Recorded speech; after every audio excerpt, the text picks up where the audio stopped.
Today, I'm gonna tell you about a movie that Martin Scorsese made in 1985 called After Hours, and support my bold claim that it still holds up today. So if we first go back to 1985, why did people actually like this movie back in that time? I think it's a case that people really could feel for the bad luck of the main character and could really relate to this man that simply has the worst day of his life, or in this case, rather the worst night of his life.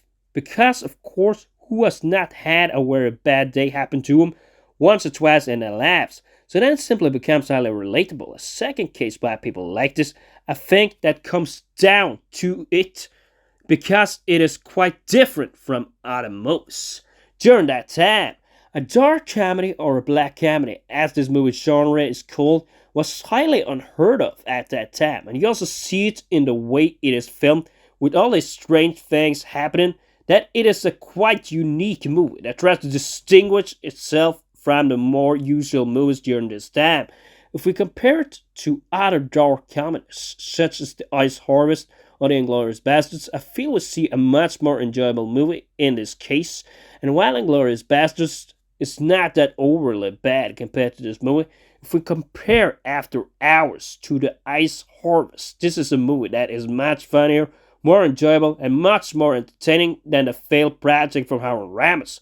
It is simply a movie that tries to entertain you every step of the way.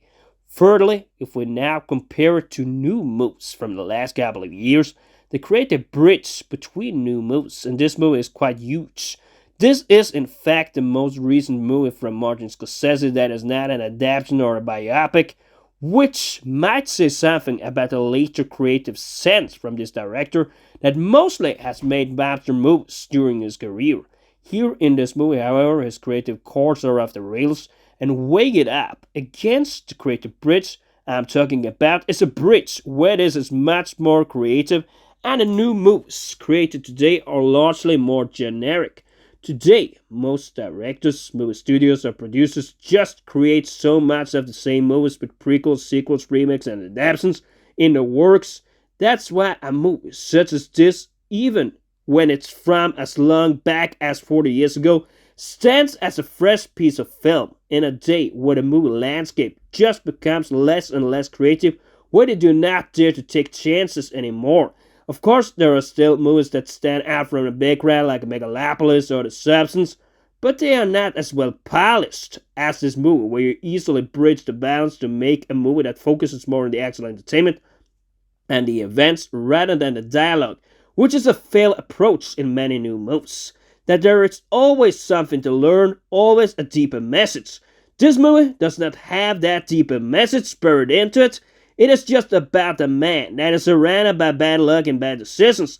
I feel it also helps that the movie is very much based around a main character and his sudden involvement in all these strange events where he loses money out of his window, can't get to the subway because the fare went up, and suddenly is chased by an angry mob that thinks he is a burglar.